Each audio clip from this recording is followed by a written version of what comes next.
караоке келген. Караоке келіп паучи болчу. Паучи музык? Ага. Эң арбиз стол өзүнчө. Анан стол боюнча заказ берем. Ага. Анан бул столдон ыр заказ берип, башка столго секирем. Ага. Башка столго секирсем, эме дейт да. Бул столдон секирбеш керек болчу. Бул стол отургандан бул столдо ырдаш керек болчу. Ага. То есть тиги столго барып мен ырдай албайт экенмин да. Ага. Эми ал кандай эми? Ошол себептен 6000 сомду төлөгөн дейсизби? Ошол себеп.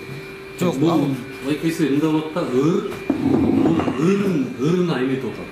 А ичкен жегенин өзү төлөгүсү келбей атат. Жок, мен сизди түшүндүм. Сиз тарынганыңыз бул столдон ырдап аркы столго ырдашы керек деп отуруп төлөбөй атасыз. Бирок сиздин жеген тамагыңызды төлөшүңүз керек да. Түнкү эс алуу жайынын кардары ичип жеген эсебин төлөбөй койгондугу боюнча мобилдик батальондун кызматкерлери чакыртылды. Ал жайдагы кардарларды тейлөөчү кызматкердин айтымында чер жазып отурган жигиттердин бири ырдын кезеги тийбей калгандыгы үчүн эсепти төлөөдөн баш тарткан. Мен тамак ашымды жеп кетип, анан жөнү төлөп кетсем, ал бир жеп. Мен караоке келип атам, мен ырдын ырдайм. Караоке ырдаган жоксузбу? Ырдаган жок. Ошо ырдабаган ырыңызга акча төлөп эле коюңуз. Жеген ичкениңизге токтолуп. Анда жеген ичкениңизге төлөңүз да. Бул адамчылык сапатка деле туура келбейт го. Жок, койко. Закон боюнча заявление деген предоставлять этиш керек да мага. Жок, мен сизди түшүнүп атам. Караоке катары мен сизди түшүнүп атам. Мен бир столдон экинчи столго өттүм. Ошол жерде мага ыр койбой койду дегениңиз бул шылтоо эмес да. Бул закон бузуу деле эмес. Булар законду бузган жок. Мен деле закон бузган. Сиз жедиңиз, иштиңиз, эс алдыңыз. Анын аягында бир столдон бир столго өттүм дегениңиз. Деле закон бузган жокмун да. Мен сиз бузду деген жокмун. Просто жегениңизди төлөп койгуңуз, заведение коюп. Жок, мен закон чыккан жок. До конца кантип турасыз? Эмне үчүн мен өзүм очередь. Кайсы основания бар ошондо? Башка столдон ырдабаса акчаны төлөбөй коюшат деген бир жазуу барбы? Гражданский кодекстеби же бир башка бир нерседи? Ошондой бир жол барбы? Мен бир жерге барып тамак ичип отуруп жеп, анан аркы столго өтүп туруп, ырдабай койсом, так, мага не предоставили песню деп төлөбөй койсом болобу? Мага керек же кандайдыр? Караокенин азамыш кандай болот беке? Мен сизге айтып атам. Аты жөнү кандай болот? Сиз отурдуңуз. Караокенин аты жөнү кандай болот? Жалпы эшеп 5647. Өзү законду катуу билет экен байкебиз. Жок, законду 5647 туура эле. Туура эле. Сиз ичип жеген акчасын. Сиз ошо ичип жегенсиз, ушул жерге келгенсиз. Бирок төлөгөн отказ кыласыз. Сиз азыр соолойсузбу же кандай? Соолойм да. Прямо соп соолойсуз. Эч кандай Ич. Эмне жок. Бар. Өзүңүздүн действияңызга өзүңүз жооп бересиз. Жооп берем ага. Полный жооп бересиз. Хорошо. Осознаете, что жегенсиз, бирок төлөбөйсүз. На второй, да, Нагима? Нет, у меня этой нету. Ты сам переставляешь. Мы объединились, пересели за 6-ю туда дальше. Да. У нас пересаживаться нельзя. Пойдемте сюда, сейчас камеру подключим, я вам покажу. Во сколько, Милана, они пришли? Я не помню. Позови, пожалуйста, по чеку. Вот он. Сейчас. Вот они. Вот Они видите, за баром видите, сперва сидели. Вот они подсели к нему.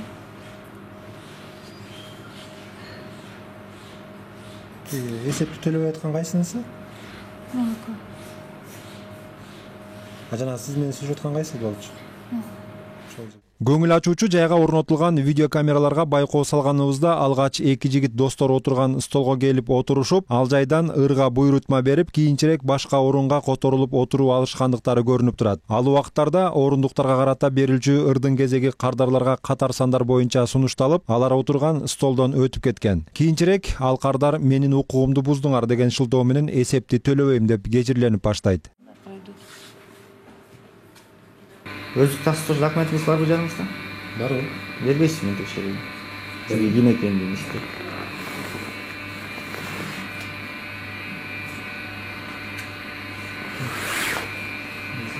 Как карап койсоңуз? Осмонов. Аскарсыз, 92-жылы туулган. Мына бул айтып сен түшүнүп да. Потому что байке бизнес көздөр айтат баары. Неге бир стол төртүрдүр деп атат деп. Скашниктер бар. Ошон үчүн мен айттым 15 стол отурган деп сени сразу айткам. Сен азыр отурасыз. Мен биринчи этажга түшүп чыккыча сен 60 стол отуруп алыптырсың. Сизге келип айтпадым, эмнеге отуруп алдың 60 стол? Алла что-то. Я вам сказала. Сигарет келишип. Ой, нет, а зачем мне брать?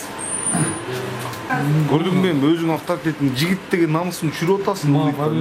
Ошо жигиттик намысыңа таба бербей. Аскар Осмонов аттуу жигит өзүнүн мыйзамчылдыгын көрсөтүп, өз билемдик сапаттарын көрсөтө бергендиктен тартип сакчылары аны наркологиялык борбордон текшерүүдөн өткөрүп, андан ары келтирилген чыгымды кафе ээлерине өндүрүп берүү үчүн тергөөчүгө тапшырган. Куртканы көрсөтүп койчу анда кайсы куртка? Нет, на номерок здесь его гости ушли, на одном номерке все просто вот он сейчас покажет пусть свой куртку. На одном номерке. Ого, куртка. Жок. Кайсы куртка? Номерок бар экен. Номерок билет, кайсы куртканын номерок жок экен. Эми өзүңүздүкүн билсеңиз айтып коюңуз, элдин баарын кыйнабай. Кайсынын сиздики? Номерок иши. Синий бар, Өзүңүздүн курткаңызды тааныйсызбы? Мен таныйм, бирок номерочек бергенден кийин принимать менен бериш керек да. Курткаңыз жок болсо кеткенде без куртка бара бересиз. Курткаңыз жок болсо жок да, не болмайды.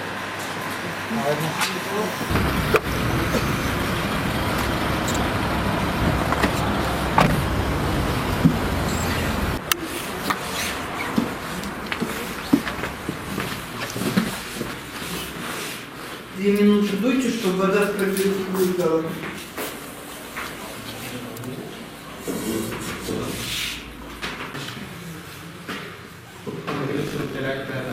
Siz aytпай койдуңуз кайсы куртка сиздики экенин. Номерочек бердим, мен кайсы номерочек экенин билбейм. Качан бергенсиз номерочек?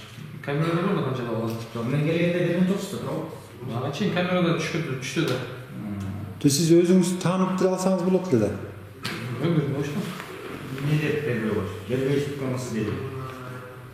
Тутканын бербейсиз, олар койсо. Биринчи топтолгон маалыматтарды өткөрөбүз. Ошол жерде мыйзам чегинде болгон юридикалык бар берилет. Тергөө органдары берет. Өзүм билемдик болобу? Өзү билемдикке болот, самоуправство болот. Өзү келип, өзү тамагын ичип тергөө болгон өзү билемдикке жатат. Самоуправство.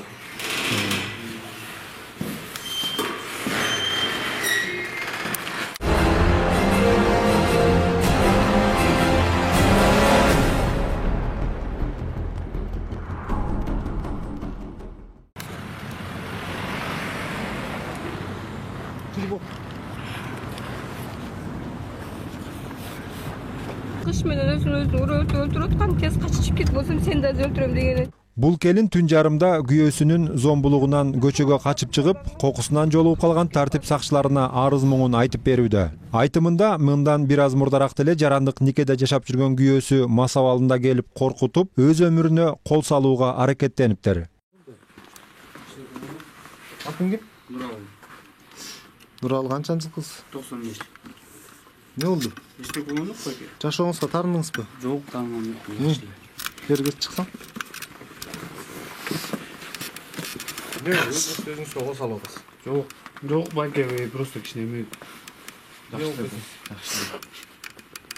Өзүңүз кол Жок, жашынап калдым. Элеңиз көрсөтсүз.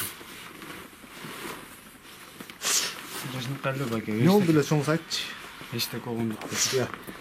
Папи, эмне кыласың? Эмне ушул нерсе керек билемби бирден? Именно бир квартирант болуп жашайбыз го. Бер келсең.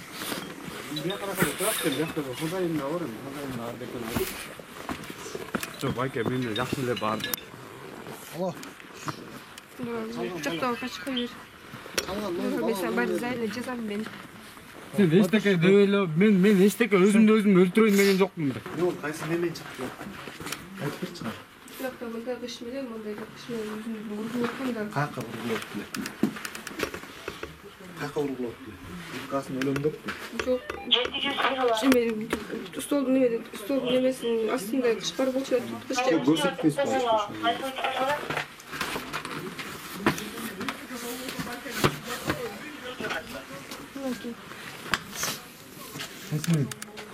Ушу менен өзүн өзү уруп атабы, э?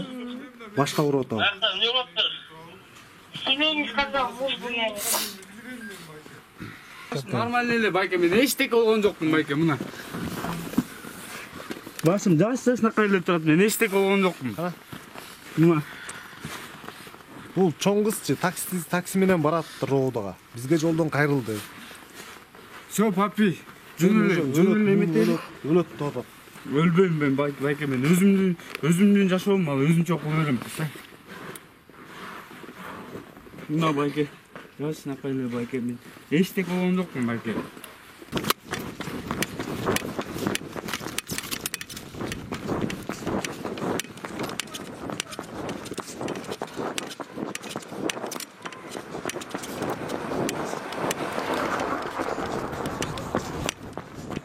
Тартип сакчыларына кармалган жигит жылуу кийимимди алып алайын деген шылтоо менен батирине кирип, кайра чыгаары менен эле караңгы көчөлөрдү аралап зуу коюп, алыс узабай кайрадан колго түшүп берди.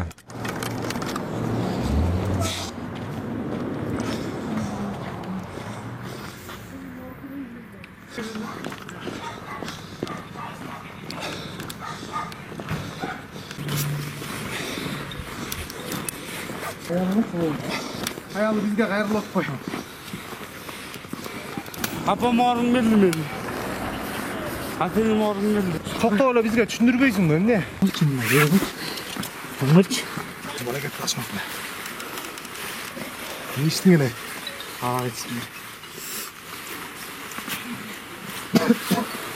Кыз сиз мененби?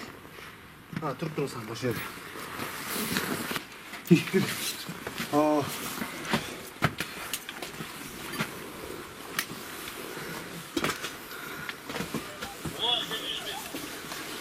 Qancha bo'ldi yashag'aning? 2 oy. 2 oy bo'ldi. 2 oydan beri tegizmay yashaysan. Kerak. Bu yerda birinchi sen yashayver. Tegiz topib kelgan. Не жумуш кыласыздар бу жакта? Тегизчи.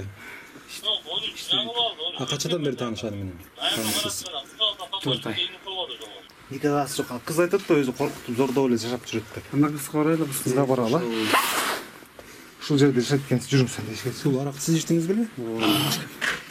Өзүңүз жалгыз элеби? Ооба. Эки кыз да иштеби? Жок, өзүм иштейм. Азыр могу эмеден чыгып атасыз, заводской поселокто.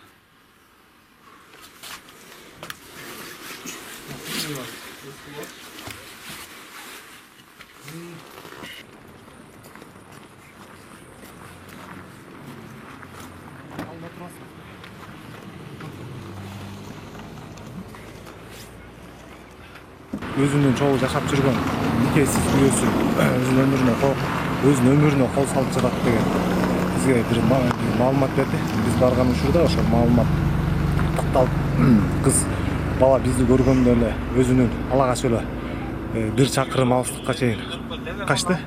Ошол 1 чакырым алыстыкка чейин колоп барып барганы кармап азыр машинада салып териштирүү бөлүмүнө алып бартат. Негизи кыздын айтымына, маалымат кыздын өзүнүн айтымына караганда бул кыз бала коркутуп жашап жүргөнүн бизге кыз билдирип атат. Азыр бунун баарын бөлүмгө барганда териштиребиз. Досторуңдан кызганып жүрсүң, даже досторуңдан кызганасың. Кызганам да, девушкам жөн эле кызганып жүрдүм сени. Мына уже 4-чү ай кетип барды, уже 3-чү ай эмес, 4-чү ай кетип барды уже. 3 ай толук толду да. 4-чү ай кетип барды. Мындай никелүүсүздөрбү? Жок, такакта. Бул кантип анан өз көңүлүңүз менен жашап жүрөсүзбү? Көңүлүңүз менен эле өзүңүз. Ой, көңүлүмдө эле жок. Ошо канча жолу айттым мен буга кетейин, Нуралы кой, мени кой бер. Ой, сен эле жашсың, дагы башка кыздар табасың, мени эмне кыласың дедим. Үй бүлөңүз, ата энеңиз билеби жашап жүргөндү бул жигит менен? Апасы билет деп атпайбы бул? Нуралы айтып атпайбы? Эч ким билбейт. Нуралы, мен апам билбейм де. Сен апаң Мен апам менен таанышканымды жалганбы же? Ой, аны деле жакшы бар таасырган эмессиң. Бардың беле үйгө? Бир жолу эле апаргансың. Эмне канча жолу бардың? 64.